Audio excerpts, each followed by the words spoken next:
diz assim: pois bem, devemos continuar pecando para que Deus mostre cada vez mais a sua graça?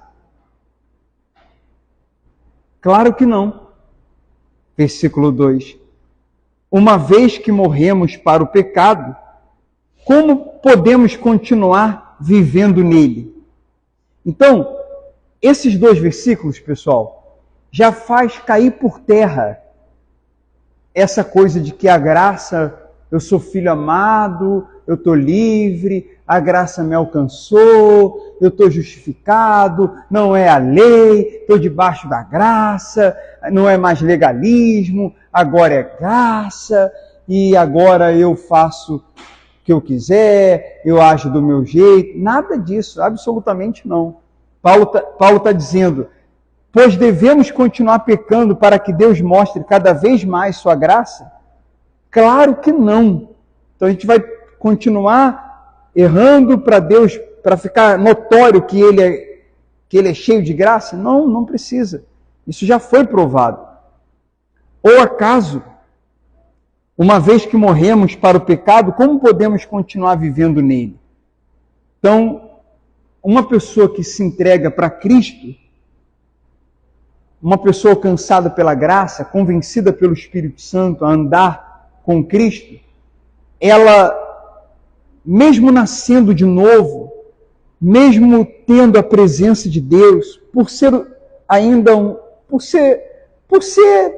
ser humano, né? Por sermos humanos, podemos falhar, falhamos, podemos errar, erramos, podemos pecar, nós pecamos, todos nós pecamos, mas por causa de Cristo em nós, o Espírito Santo em nós, por causa do novo nascimento, da nova natureza, dessa recriação, dessa troca de natureza, da adâmica para a natureza divina, dele habitando em nós, nós erramos porque ainda estamos num corpo corruptível, ele ainda não voltou, falhamos porque somos humanos, temos sentimentos, emoções e vontades, só que nós falamos semana passada em Romanos 6, nós lemos 7. Nós lemos todo o capítulo 7. Como também na retrasada lemos todo o 5.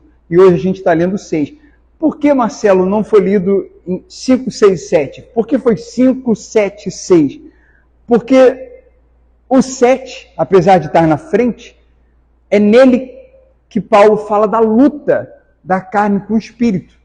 O que eu quero fazer, eu não faço. O que eu não quero fazer, acabo fazendo. Mas é no capítulo anterior, que é o de hoje, o 6, que fala que nós temos condições de vencer essa luta. Essa luta da carne, de eu querer fazer uma coisa e a carne não deixar, de eu não querer fazer algo e acabar fazendo por causa da carne, essa luta é antes do novo nascimento. Essa luta no novo nascimento continua. Antes do novo nascimento, essa luta que eu não conseguia vencer, essa luta onde a carne vencia, é antes do novo nascimento, é antes de eu me entregar para Jesus. Portanto, se alguém me ouve nesse momento e não se entregou de verdade, não entregou o seu coração a Cristo, você ainda está nessa luta, você ainda enfrenta essa luta. E a carne, na maioria das vezes, prevalece. Esse é o comum. A carne prevalece. Após eu me entregar, após eu nascer de novo, essa luta contra a carne não acaba, ela continua, mas reina o espírito sobre a carne. Prevalece o espírito. Eu consigo agora me dominar. Eu consigo agora, eu vou, porque o Espírito Santo, essa graça que me alcançou, me capacita. Eu quero, eu faço. Eu não quero, ele não quer, né? Não é nem sobre eu quero, é ele quer, eu faço. Ele não quer, eu não faço. E consigo realmente fazer, e consigo realmente não fazer. Agora sim eu consigo. Agora eu consigo, por causa do novo nascimento do Espírito Santo. Então, continuando. Pois pelo batismo morremos e fomos sepultados com Cristo. E assim como ele foi ressuscitado dos mortos pelo poder glorioso do Pai, agora nós também podemos viver uma nova vida. Essa nova vida, gente, é resultado de uma nova natureza. Não há nova vida, não há novos pensamentos, novos sentimentos, nova mentalidade, novo coração, se não houver uma nova natureza.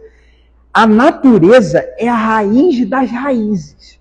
A natureza é a raiz principal da pessoa. Então, até Cristo vir ensinar o Evangelho, e assim, quando Cristo estava com os discípulos, vocês que mergulham no Evangelho sabem disso, já perceberam isso. Eu já falei isso várias vezes na série Mergulhando no Evangelho aqui nos cultos. Jesus com os discípulos eles davam muita bola fora, mas muita. Bola fora a gente dá até hoje se não vigiar, mesmo quem nasceu de Deus, mesmo quem tem o Espírito Santo.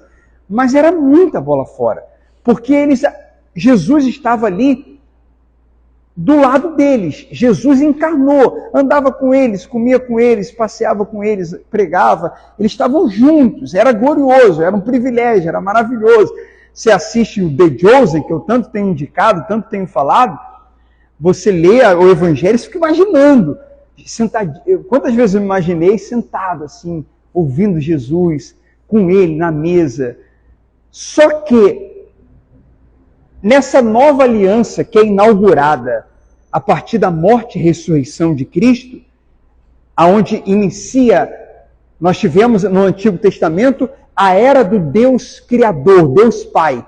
Nós tivemos durante a vinda de Cristo, principalmente nos 3 anos, aonde ele foi batizado no Rio Jordão e começou a fazer a obra, começou a pregar e foi para a cruz, ressuscitou, a era do Filho. E hoje nós vivemos uma nova aliança numa era do Espírito Santo, a manifestação do Espírito Santo.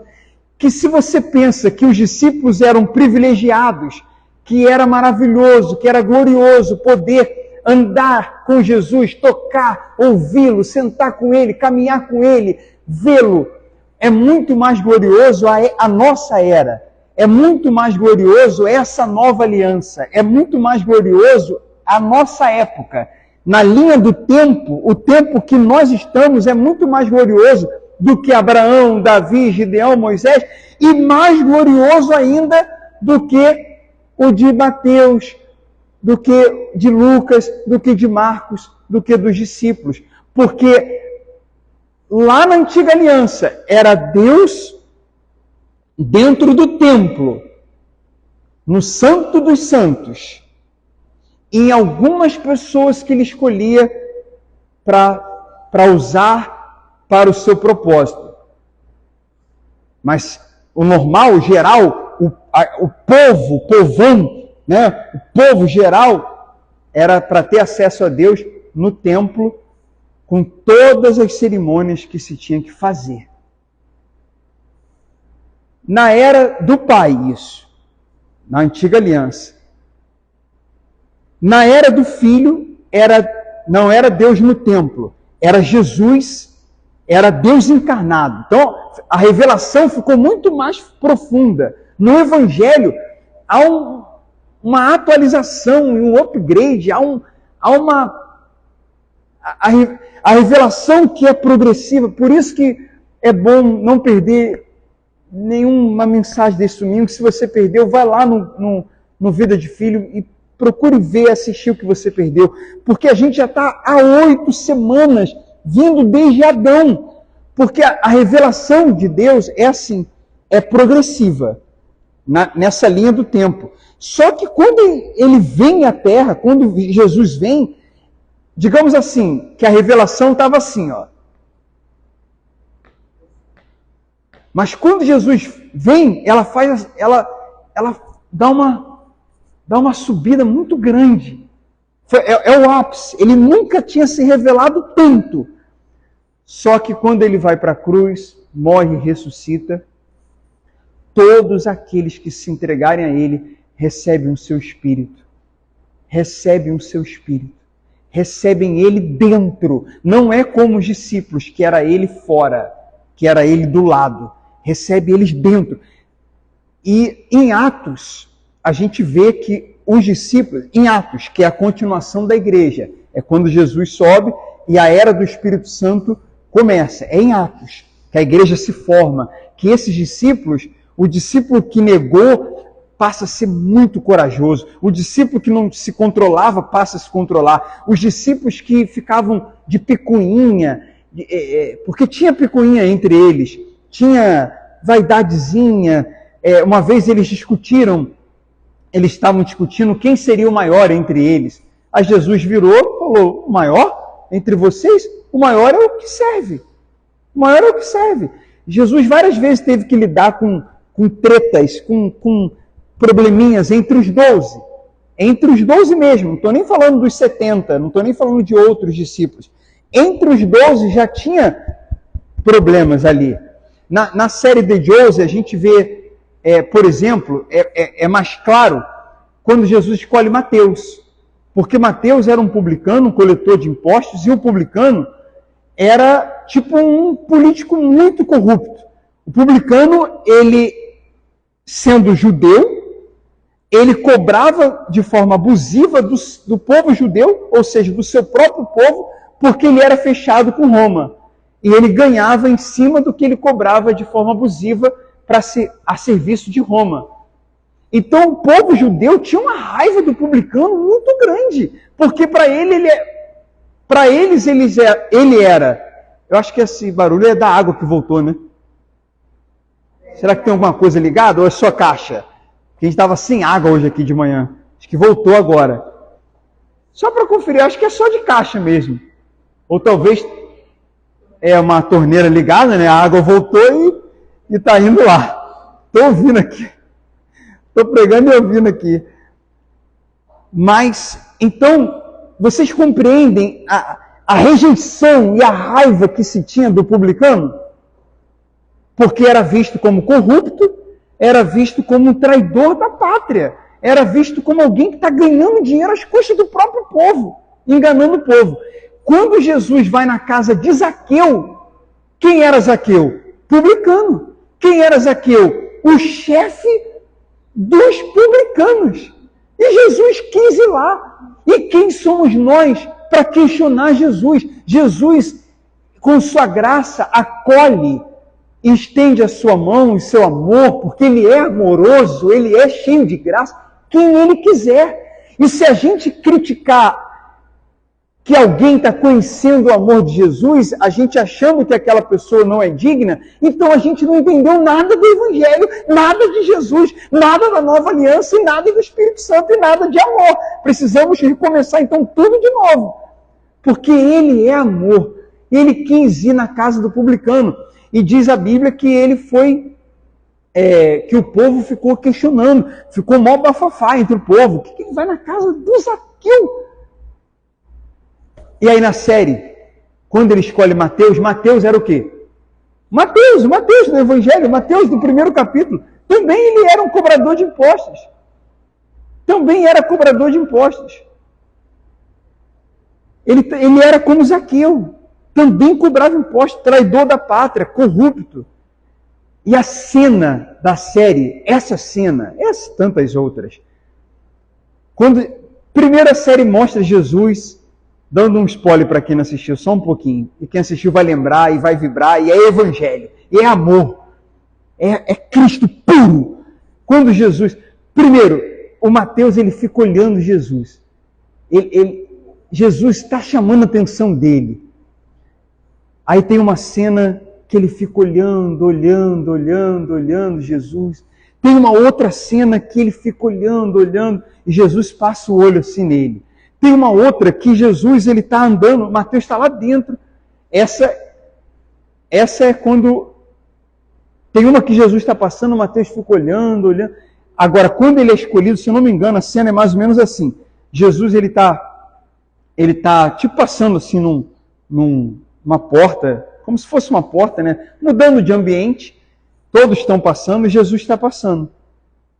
De repente ele vira e olha para o Mateus, que ficava sempre olhando para ele. Gente, o olhar também Deus ilumina esses atores, né? Porque eles fazem de um jeito, o olhar deles, você já fica assim, meu Deus, olha esse olhar, olha esse amor, olha isso.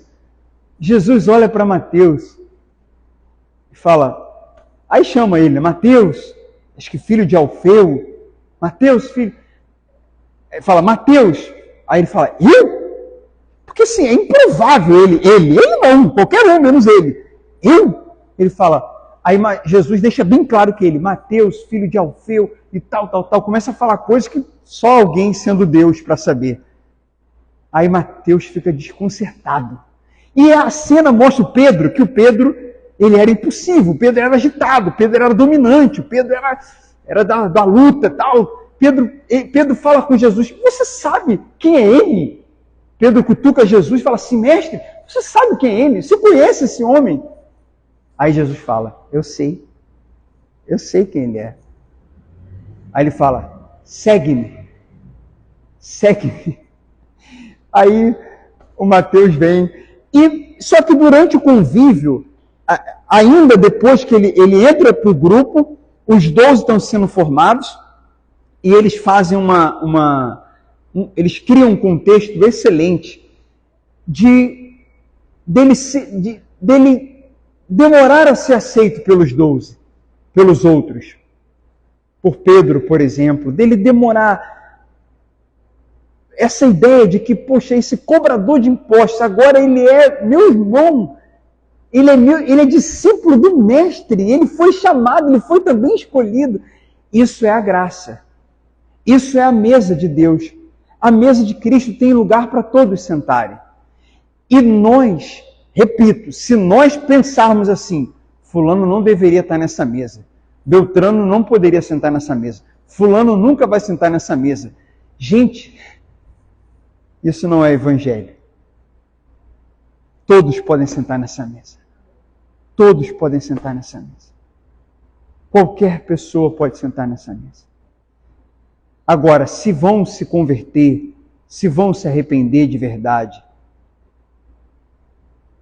isso é Deus, isso é a pessoa, a gente torce, a gente ora. Jamais a gente vai... Os discípulos se sentiram incomodados com ele, com Mateus e com Zaqueu, porque eles ainda não tinham sido transformados pela graça. Depois deles terem sido, depois deles terem nascido de novo, depois do Espírito Santo ter sido derramado sobre eles, eles mudaram e passaram a ser um só.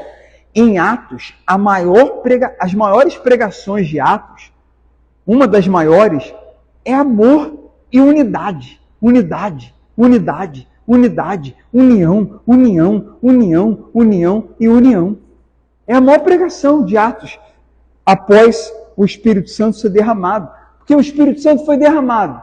Recebemos uma nova natureza. Para quê? Para a gente amar. O Espírito Santo me transformou. Para quê? Para eu me importar com a transformação dos outros. O Espírito Santo me salvou. Para quê? Para eu lutar pela salvação de outras pessoas e desejar que todos sejam salvos sem fazer distinção. Distinção, se sentir melhor, se sentir superior, desprezar alguém, seja qual for o motivo, não cabe dentro do Evangelho. Não é Evangelho, não é Cristo, é qualquer coisa, é religião, é qualquer religião, mas não é Evangelho, não é Jesus. Porque nele não há desprezo, nele há acolhimento.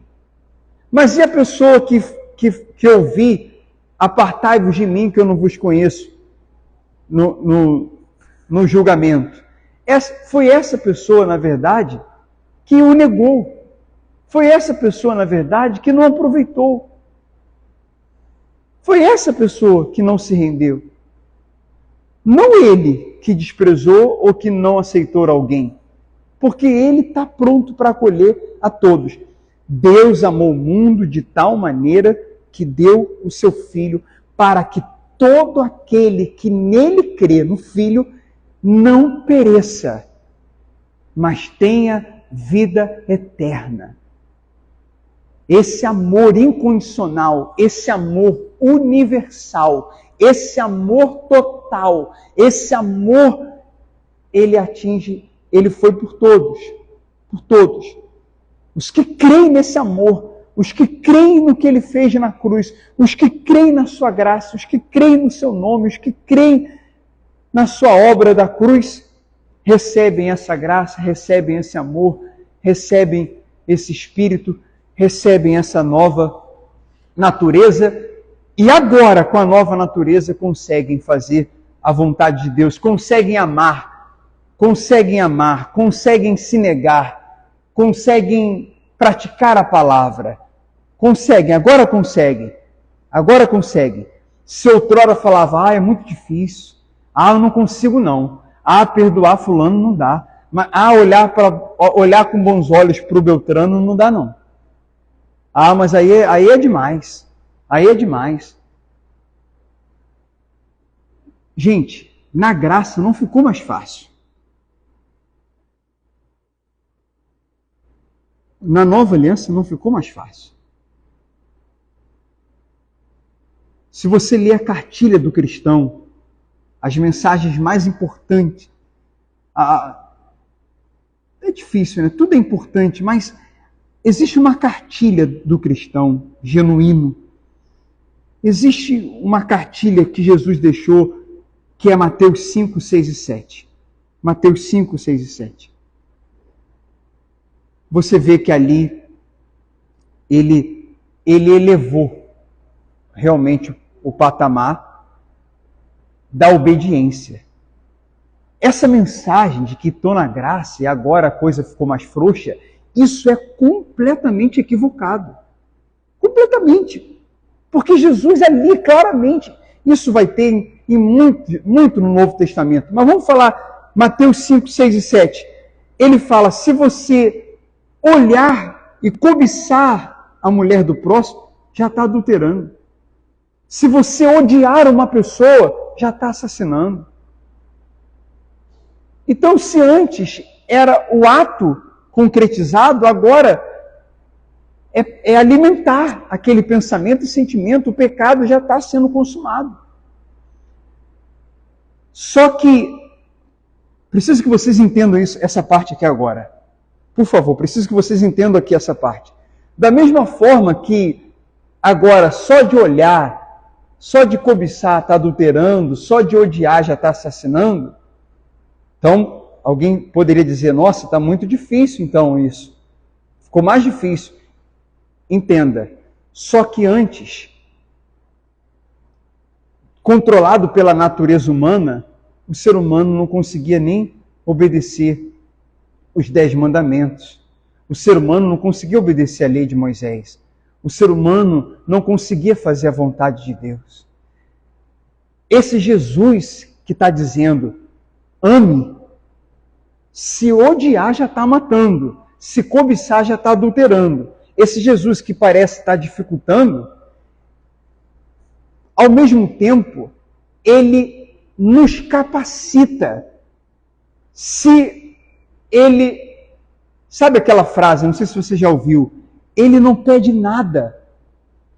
Ele só pede, quem não segue a ele só pede que creia. Não custa nada para poder recebê-lo. Para poder recebê-lo não custa nada, só crer. Só crer, é por meio da fé, para receber todo o seu amor e graça e a salvação. Não custa nada para recebê-lo, a não ser crer. Não faça nenhum esforço, só creia. Mas para me seguir, custa tudo. Para me seguir vai custar tudo.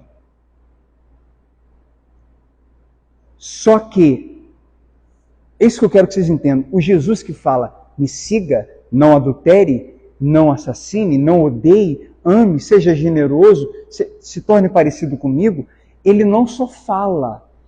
Na antiga aliança a gente tinha a lei, a direção, nós tínhamos a ordenança. É na nova que a gente tem a direção, e a gente tem em Mateus 5, 6 e 7 excelentes direções, e nós temos ele em nós, para nos dar força, poder, capacidade, total condições de seguir aquilo que ele está falando, de seguir aquilo que ele está pedindo, de obedecer aquilo que ele está ordenando. Tá dando para entender? Eu costumo dizer assim, ele faz a cartilha, gente, agora é assim, não é olho por olho, dente por dente, é o amor. A Bíblia, ela fala que toda a lei de Moisés, ela se resume no amor a Deus e ao próximo. Toda a lei se resume no amor a Deus e ao próximo. E você pode observar, dos 10 mandamentos, 6 deles fala de uma coisa e 4 fala de outra. Se você observar os 10 mandamentos que foi dado a Moisés no Sinai, 6 deles você enxuga em um desses mandamentos e 4 você enxuga em outro. E fica, dos 10, fica esses 2, amar a Deus e amar o próximo. Porque se você amar a Deus e amar o próximo, todos os outros daqueles 10 fica como consequências. Você não vai deixar de praticar de maneira alguma. Se de fato amar a Deus, se de fato amar o próximo, consequentemente você vai praticar os outros dos 10. E qualquer outra coisa que Deus pede. Então, se eu amo a Deus e ao próximo, ele está falando para eu não cobiçar a mulher do próximo, não vou cobiçar, porque eu amo a Deus e eu amo o próximo. Não quero cobiçar a mulher do meu próximo. Quero que o meu próximo seja feliz com a mulher dele. Quero todos felizes, quero que os casamentos sejam felizes, quero que as pessoas fiquem bem. Se ele está dizendo para não odiar, porque se odiar já estou assassinando, não é nem uma questão de eu não querer odiar. É uma questão que a natureza agora que eu tenho nele, depois que me entreguei para ele, nem se eu quiser odiar, eu consigo. É como se fosse assim. Eu não sei se você já sentiu isso, mas você fala assim, alguém pergunta para você, você está com mágoa do fulano? Você tem mágoa? Seja sincero, seja verdadeiro. Você tem mágoa do fulano, do beltrano, do ciclano? Gente, de verdade, uma pessoa que se entregou para Jesus, que mergulha nas águas do Espírito e nas águas da palavra, do Evangelho, que tem comunhão, a resposta dessa pessoa, ela sinceramente é assim, cara, eu não tenho mágoa, nada. E assim, eu não consigo nem me imaginar tendo. Não sei explicar, não dá para ter, não consigo ter. Acho que nem se eu falar assim, eu quero ter mágoa. Eu quero ter. Como é que deve ser ter mágoa? Eu quero ter, só para sentir um pouco. Mas não vai conseguir, porque se você tem uma natureza divina, sabe, é sobre essa natureza que agora te controla. É Jesus em você. Claro que a gente tem que vigiar, claro que a gente pode se irar.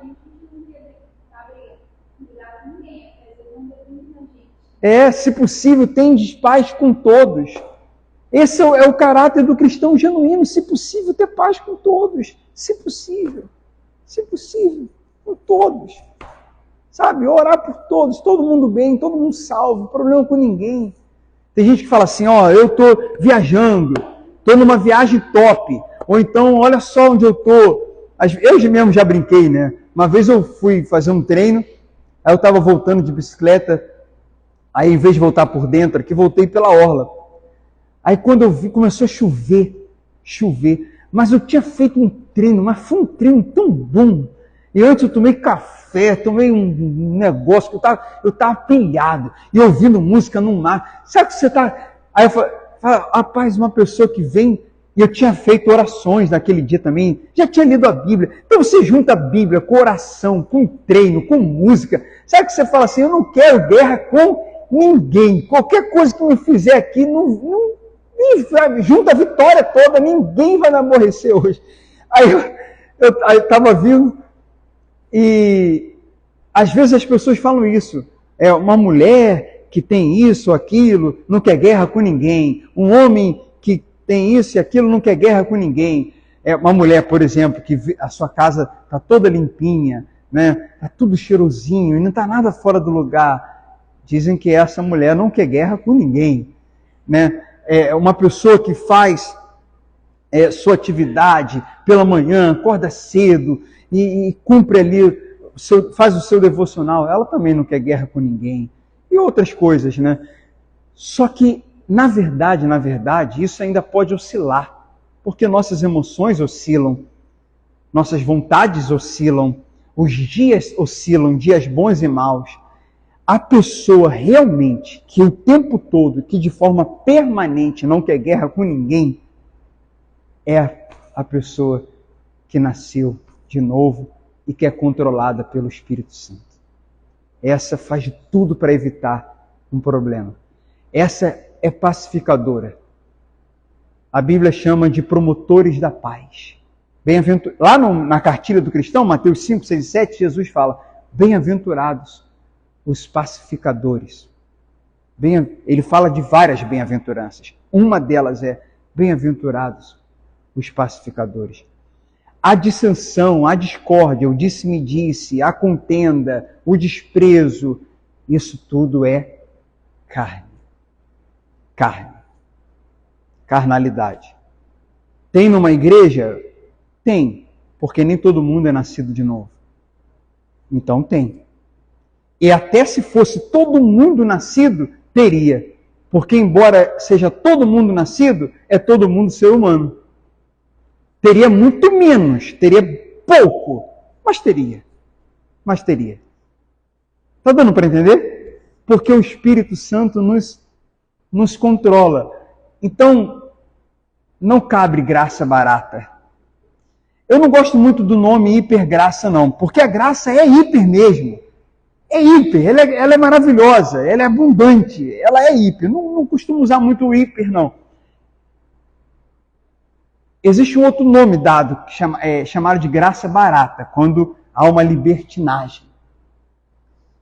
A pessoa se isenta da responsabilidade, da obediência, da disciplina espiritual, porque ela diz que foi alcançada pela graça.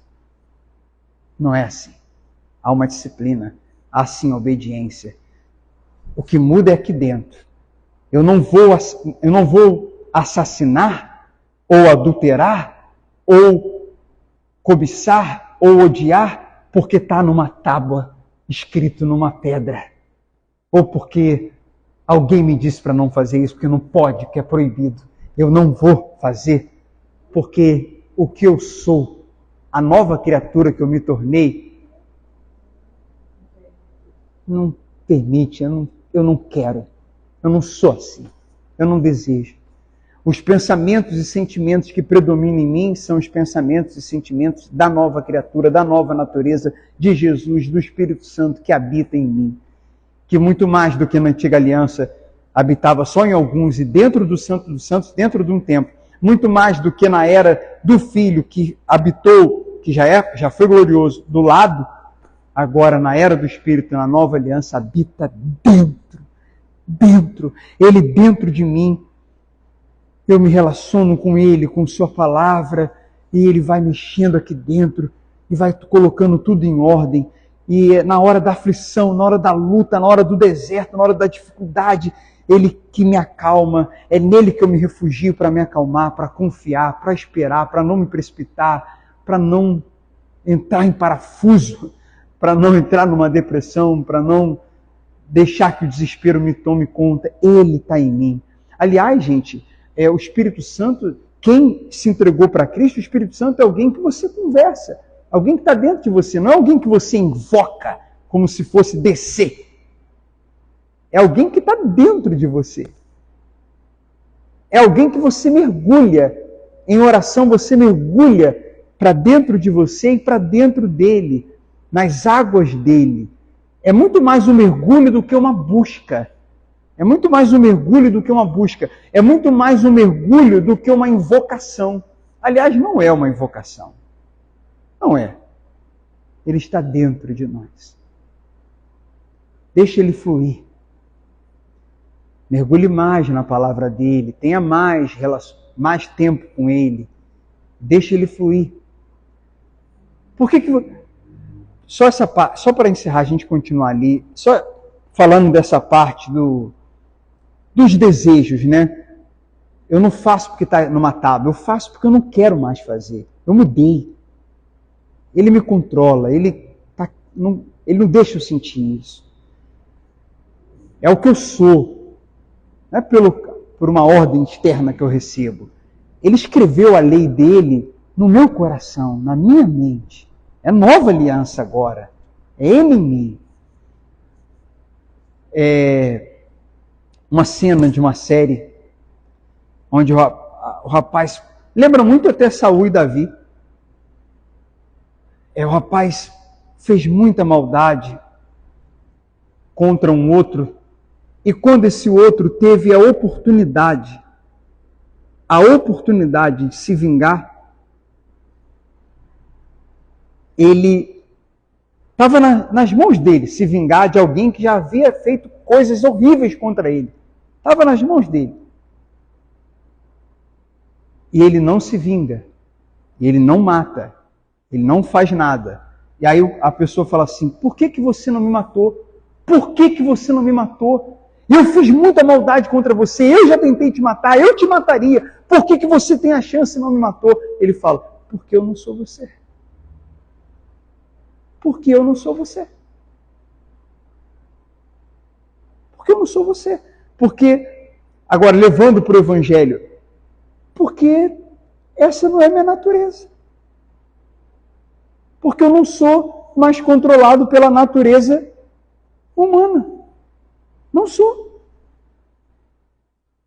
Qual é o nome? Qual é o nome da nossa devoção, vida de oração, meditação bíblica, devocional, comunhão, tempo com Deus, vir no culto domingo, participar no culto quarta, mergulhar no Evangelho, ou meditar na palavra, fazer meu devocional, ter vida de oração, fechar a porta do quarto, chorar, orar, cantar, adorar, ter meus momentos profundos com Deus. Qual é o nome disso? O nome disso é santificação. Depois que a gente nasce de novo, nós temos um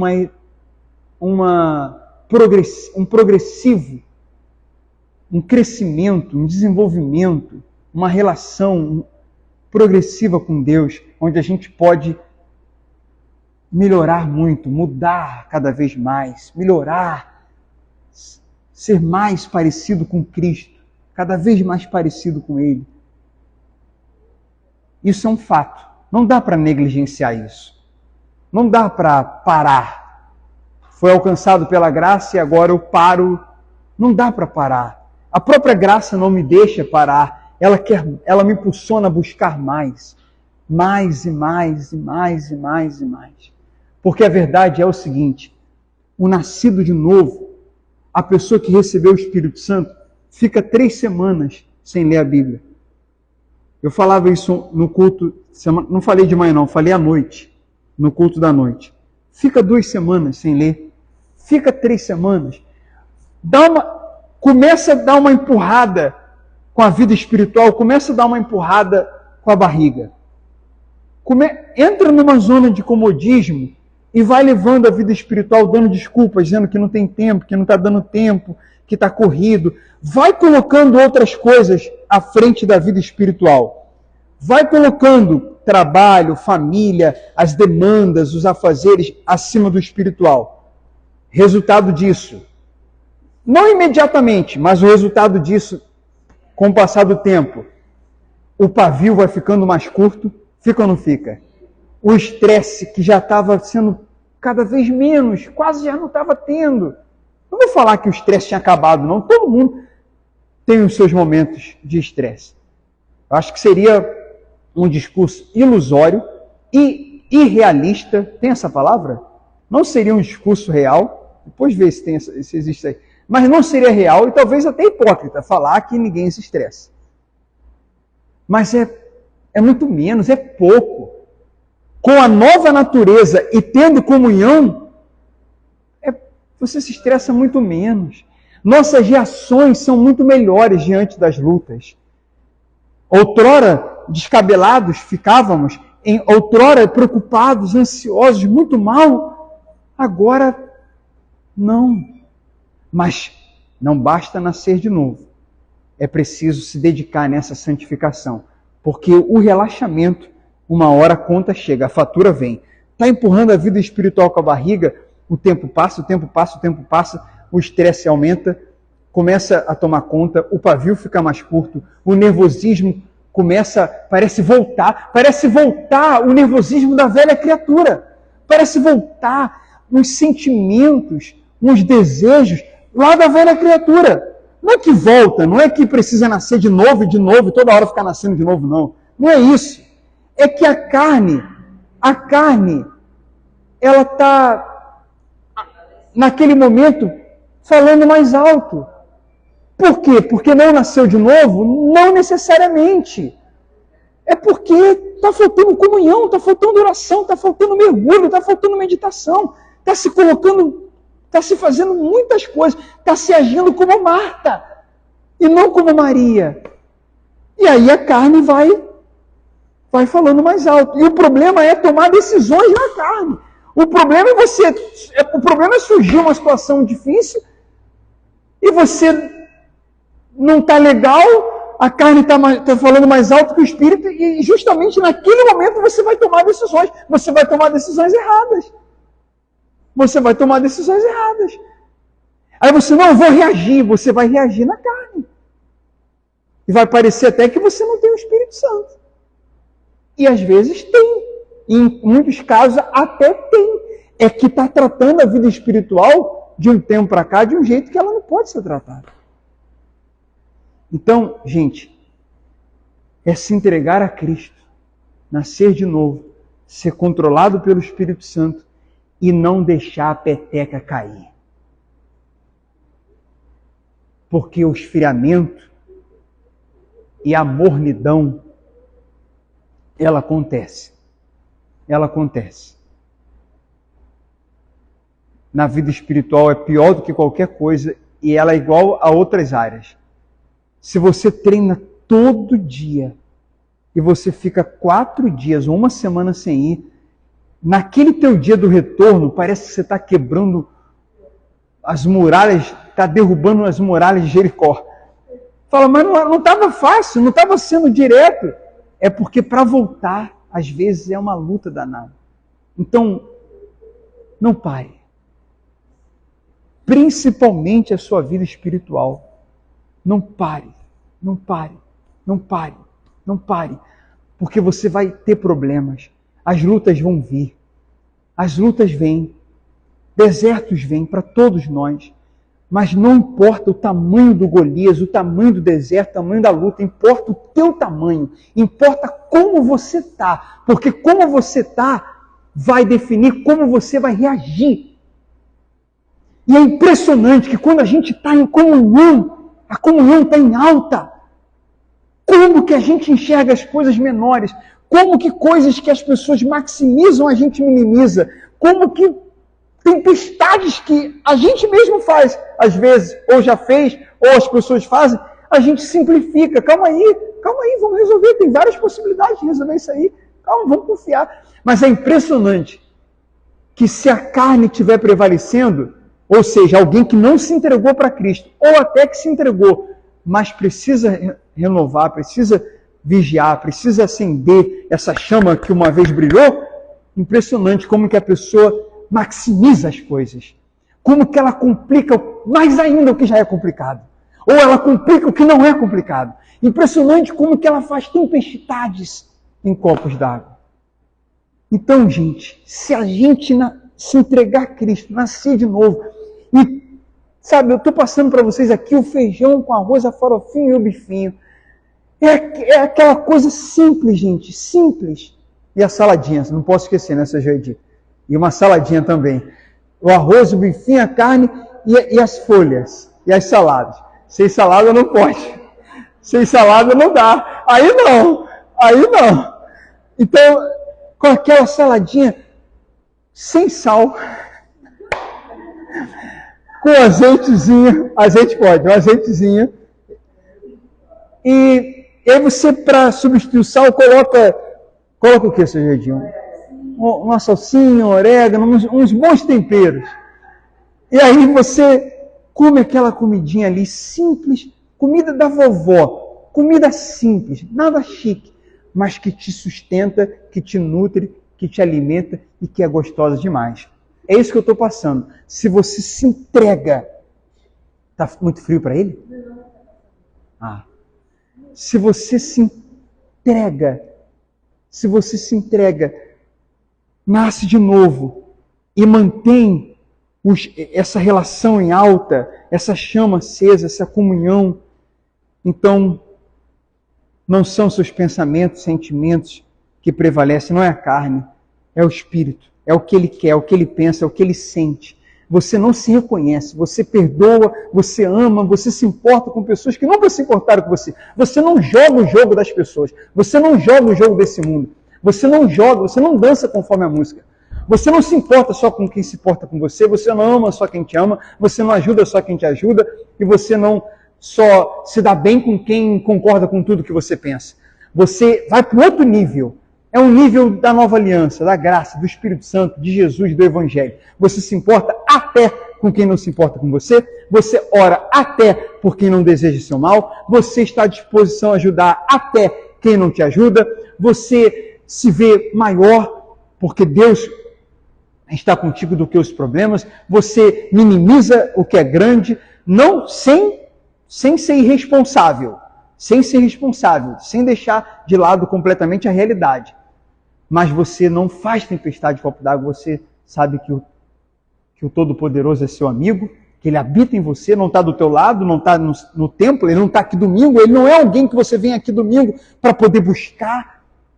Ele é alguém que está em você e que você vem domingo para ouvi-lo para ouvi-lo mais ainda do que já ouve, para cultuá-lo juntos com seus irmãos, para abraçar, para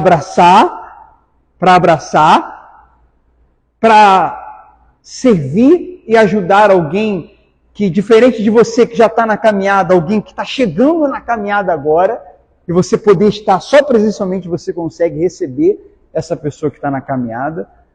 Enfim, são esses os motivos, não para buscar, também não para recarregar as baterias, é muito mais do que isso. Porque você recarrega qualquer bateria fechando a porta do teu quarto e entrando numa profunda oração com Deus. Aqui é o lugar da unidade, do amor prático. Aqui é o lugar da gente se tolerar apesar das diferenças, apesar de discordâncias, da gente amar, da gente lidar com as diferenças. Diferenças essas que a gente lida. Eu não entendo esse pessoal que fala de que, não, eu busco a Deus em casa, eu busco a Deus no quarto, eu não preciso congregar. Existem pessoas que levantam fortemente a bandeira do não congregar. Nunca vou entender isso, porque essas pessoas, elas não querem lidar com as diferenças que existem na igreja. Porque tem diferenças e pode ter problemas. Só que ela lida com essas diferenças no trabalho, na escola, na faculdade, na vizinhança, em casa, com todo que é lugar. E na igreja não, na igreja principalmente, pô. Porque ali estão os meus irmãos que foram lavados pelo mesmo sangue, que foram alcançados pela mesma graça, que foram alvos do mesmo amor.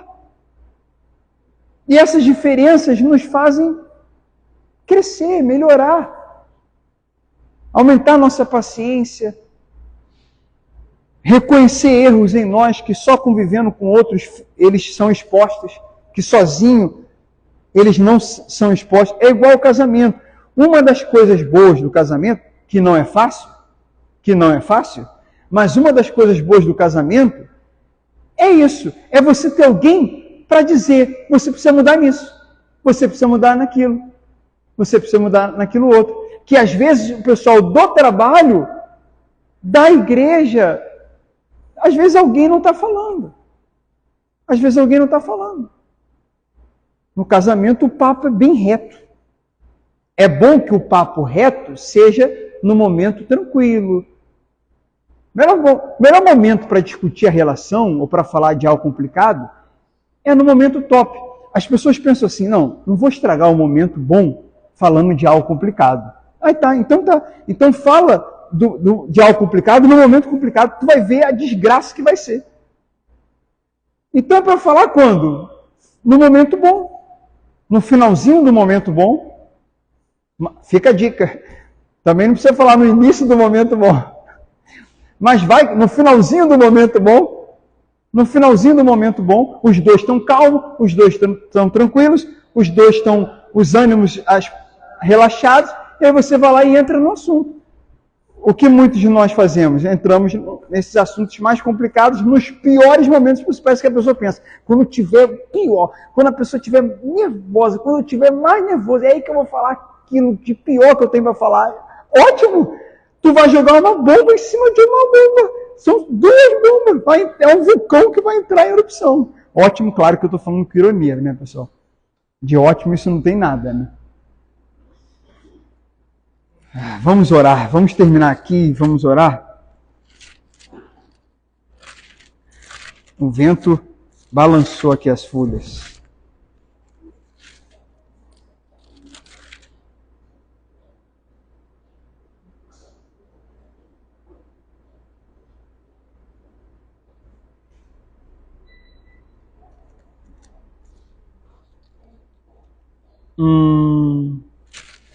Eu vou ler aqui até o... Nós paramos no 4. Não, eu vou deixar para Mateus, depois eu vou ler com calma com vocês. Vou finalizar aqui em Romanos mesmo. Pois pelo batismo morremos e fomos sepultados com Cristo. Versículo 4. E assim como ele foi ressuscitado dos mortos pelo poder glorioso do Pai, agora nós também podemos viver uma nova vida. Uma vez que nossa união com ele se assemelhou à sua morte, assim também nossa ressurreição será semelhante à dele. Sabemos que a nossa velha natureza humana foi crucificada com Cristo. Gente, Cristo resolve o problema da natureza humana. Não perdoa apenas pecados, não apenas lava, justifica, nos livra da condenação. Além de tudo isso, ele vem resolver o problema na raiz, que é essa troca de natureza. Para que o pecado não tivesse mais poder sobre nossa vida e dele deixássemos de ser escravos. Pois quando morremos com Cristo, fomos libertos do poder do pecado. Então, uma vez que morremos com Cristo, cremos que também com ele viveremos. Temos certeza, pois Cristo foi ressuscitado dos mortos e não mais morrerá. A morte já não tem nenhum poder sobre ele. Quando ele morreu, foi de uma vez por todas, para quebrar o poder do pecado. Mas agora que ele vive, é para a glória de Deus. Da mesma forma, considerem-se mortos para o poder do pecado e vivos para Deus em Cristo Jesus. No versículo 14, mais embaixo um pouquinho, fala: o pecado não é mais seu senhor, pois vocês já não vivem sob a lei, mas sob a graça de Deus. E aí, mais no versículo 15 fala: libertos para servir. Pois, bem, uma vez que a graça nos libertou da lei, quer dizer que podemos continuar pecando? O que ele fala aí? Claro que não. Vocês não sabem que se tornam escravos daquilo que a escolhem obedecer? Podem ser escravos do pecado, que conduz à morte, ou podem escolher obedecer a Deus, que conduz à vida de justiça. Graças a Deus, porque antes vocês eram escravos do pecado, mas agora obedecem de todo o coração a esse ensino que lhes transmitimos. É aqui, ó. Esse é o ponto. Esse aqui é o ponto da nova aliança, da graça do Evangelho. Eu agora não obedeço porque eu tenho que obedecer. Tem que obedecer. Fazer o quê, né? Tem que obedecer. Se eu não obedecer, eu estou lascado. Mas aí eu tento obedecer e não consigo. Estou lascado do mesmo jeito. Ele riu. Que sorrisinho lindo. Estou lascado se não obedecer, estou lascado se eu tentar obedecer e não consigo obedecer. Eu estou lascado. A gente estava lascado. Jesus nos livrou de ficar lascado. Porque agora com ele, eu tenho poder para obedecer. Eu consigo. Eu quero obedecer. Eu quero. É algo que está vindo de mim. Eu quero, eu consigo, eu posso obedecer. É um prazer obedecer agora. Quanto mais eu me envolvo com ele, eu não só quero, não só posso. É um prazer para mim obedecer. Não era assim na antiga aliança, não era assim na lei, não era assim antes de Cristo, não era assim. Fiquem de pé, por gentileza. Por favor.